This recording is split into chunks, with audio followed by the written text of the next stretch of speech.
Hello everyone, welcome to the latest edition of our GC People Leader series. My guest today is Darren Fell, founder, chief exec of Crunch. Crunch is leading a revolution in online accounting services.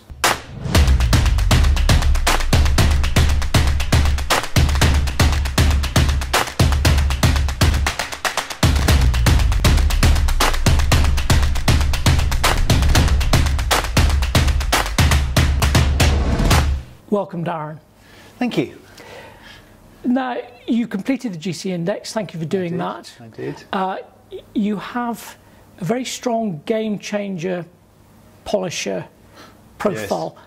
Not unusual in business founders. But tell us, is it a profile that makes sense to you? It makes utter sense to me, and I've done, as we spoke about earlier, all of these psychometric tests, and some of them have been amazing and some of them have been revealing, but there's been nothing that has revealed this to me, because I've been trying to make sense of myself, why I think such big ideas and have to go after them.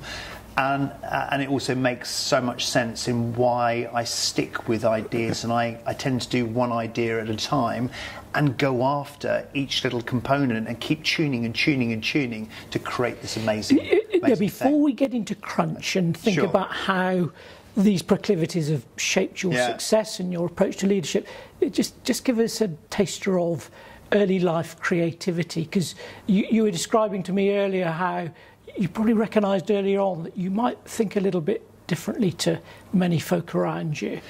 Yeah, I thought back to this, and where all my mates were playing football out on the rec, or scooting up and down on their bikes. I was in there with the soldering iron, doing electronics, and I remember creating a pressure pad for my room, so alarms would go off if my mum and dad, or worse still, my sister, came into my room. And now this is at what age?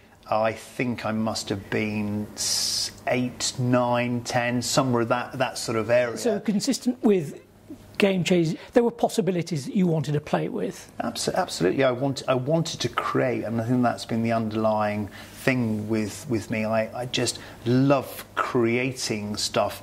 But I've always wondered if it was an obsession that I had to have every single day with some creative thing done. But yeah, I remember from a very, very early age that I had to create all of these things. So these qualities of imagination and obsession make sense to you? They're part of your life, part of your makeup? Yeah, exactly. But no one's actually been able to explain it really. You founded Crunch 12 years ago. Yeah. Why? I'd had enough in sort of 99, 2000 of corporate world that didn't understand or didn't embrace creativity, where I had to just deliver stuff, and strategies would come up. They came up with from the top and fed down. So I had to go and do my own thing. So and we see this again and again, that need for the freedom to be creative. Yeah. And if you feel stifled, what happens? It's horrendous. If I can't be creative, I saw myself close up, and and I think across all of the years when it has happened to me, I've created a mini startup on the side. Although my normal role is one startup at a time. We'll come on to this when we think of leadership, because obviously that powerful drive will have shaped your approach to leadership. But the Crunch thing, it's more than just accountancy services for you, isn't it? Coming on to Crunch, I wanted to do something bigger, bolder, to really help people to create business, but not get into that woeful state where they're super stressed about the fact they haven't done their tax, they haven't done their accounts, they don't know where they're at, they just want to be good at what they want to be good at. So in that era of 2007, 2008, started to work completely in tandem, building up Crunch an online accountancy service that would completely solve all of the problems for that micro business owner, that freelancer, that contractor, that consultant, with an online system that enabled them to invoice, to record expenses, to snap receipts, and it automatically go into the system to tell them their tax, how much tax to put aside. Crunch has changed people's lives. I hope so. Yeah, I hope so. It was the most interesting component was putting service with the software. So putting the accountant on the end of email, on the end of a phone, on the end of a video system via our app to answer all the questions, but to do the whole piece. So we see today still endless pieces of software that do invoicing and expensing and promise to solve all your accounting woes, but they're very complicated. They're designed for an accountant. I wanted to combine the software and the accountant and an account manager for a market-beating price of £60 a month. When we think of your profile, the Game Changer Polisher profile, distill some of your description there. What's underpinned your success, do you think, when you think of that game changer in you and you think of that polisher in your nature?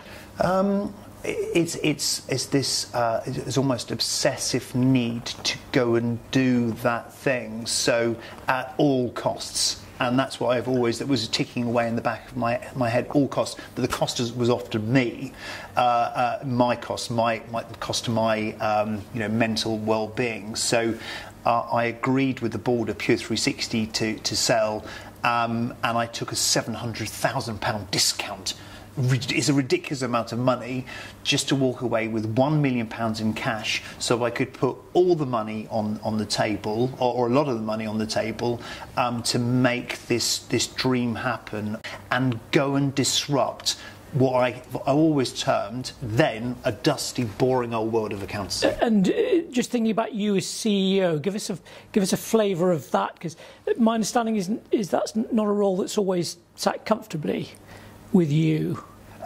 No. So I think I was like trying to paint the picture. So in that era, there, if you can imagine this untenable nature. Also, my investors all backed out. The partners backed out. So I had to fund the whole thing. So the stress levels on putting this together in the early days were massive. I don't think I was sleeping that much. I've slept more since having 2 babies than I ever slept then. So my style was utterly full on. Yes. Utterly full on in the early days, because I had everything was in. Everything was in. Every penny was used up, and I had to go for it. So I think I would have been harder work, and I had Justine, who was the operations director, my right-hand woman, and she was the implementer, and she is amazing at doing this. She put the most difficult things together, so she had to deal with me, but with a stress level a little bit higher, but not an oppressive stress level. So I think it was that whole era there was just utterly full on until about, I think, 3 years in, I had to have a sabbatical and have a bit of a break. Gosh, so what would it have been like working for you, working with you? I think for me it was you weren't just putting a brave face on it. I was excited about what we were doing. We had a mission to help all these people that had got themselves into pickles with their accounting. It was to enable people to do what they were brilliant at and not worry about their accounting. So the big mission was exciting to the whole team. So yes. I was espousing this mission. It was on this startup fever that we were changing things out there. At the same time, this was very difficult for accountants to stomach, that we were coming out. They were getting away with, for a very simple set of accounts, £2,500 a year, and we were coming out at £750. So in those early days, your leadership is built around, here's the mission, here's the vision. Yeah. I've got energy for this. You want people with you who've got that same energy, presumably, and you're going to change some things. Yeah, exactly. In your world. Yeah. And has it changed over time? How has it over the 12 years? It's changed massively. So thanks for putting that into. I'm trying to paint the picture for everybody, because it's you know, you're taking me back to that time, and it was exciting. So I was living off this massive energy. Although it feels like there's a fine line between excitement and feeling overwhelmed. Well, no, definitely was overwhelmed, but you know, and I think I solved that. But I think my leadership style there was an excited entrepreneur style of CEO.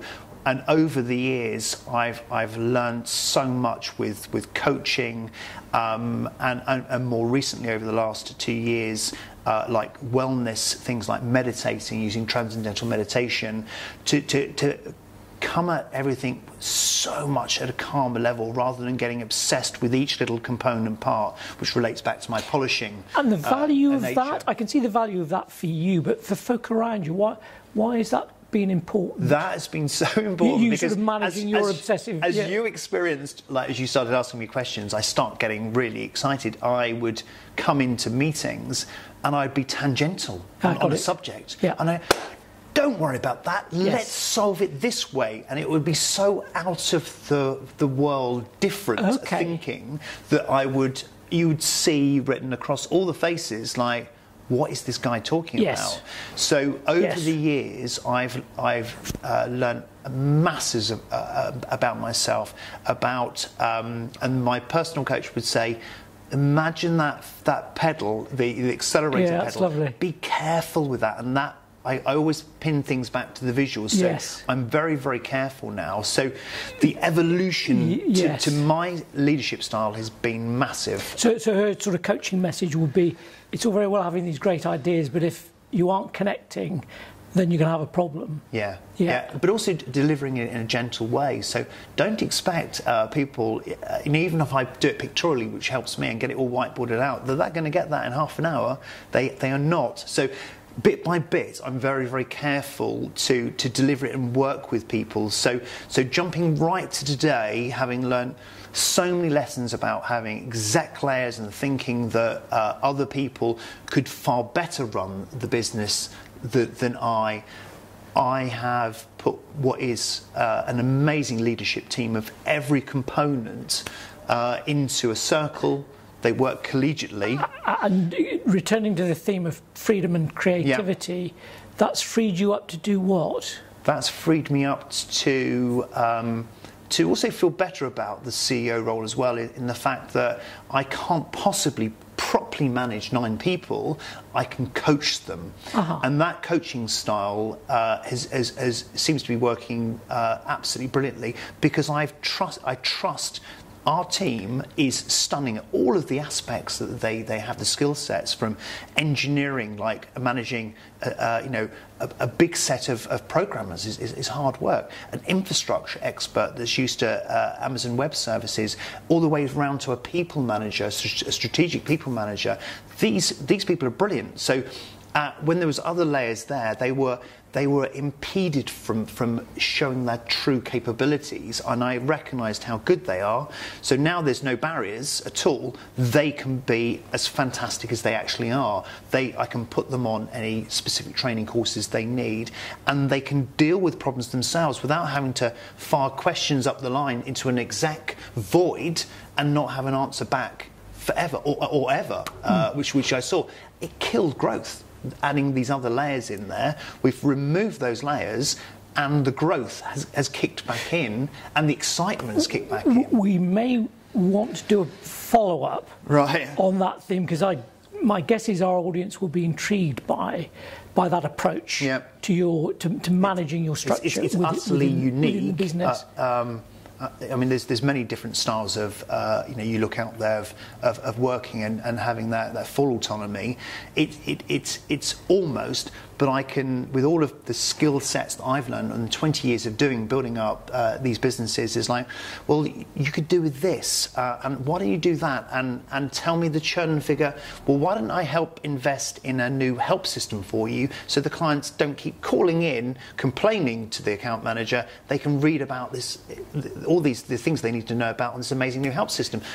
So I can dive in and point things out, and then you get nice commentary back going, oh, it's fantastic, we feel we're getting investment into our section. This is you at your best, isn't it? You see things, you see possibilities, and you need the freedom to see possibilities, but also to have folk around you who are able to understand and value what you bring in that regard. We're going to draw to a close. There's so much we could talk about. One sort of final question that interests me, because I mean, folk like you often get tagged with the label of entrepreneur, and we often associate entrepreneurs with people who like to make money. Where does money come in your hierarchy of needs? It's the least important thing, really. The main thing has to be the creative output, has to be about changing something out there and about genuinely helping people. Otherwise, I wouldn't have a community of 30,000 self-employed people. So Crunch, I took all of that risk. At the right point, once we'd launched Crunch, I got Michael van Schvee, who set up eBay Europe. He's been our chairman for the last 5-6 years. And the end result, the side effect. Side effect is money, not the lead. Exactly. Not the lead, it can't be. Good. Darren, thanks very much for your time today. No problem at all. Thanks so much for coming down.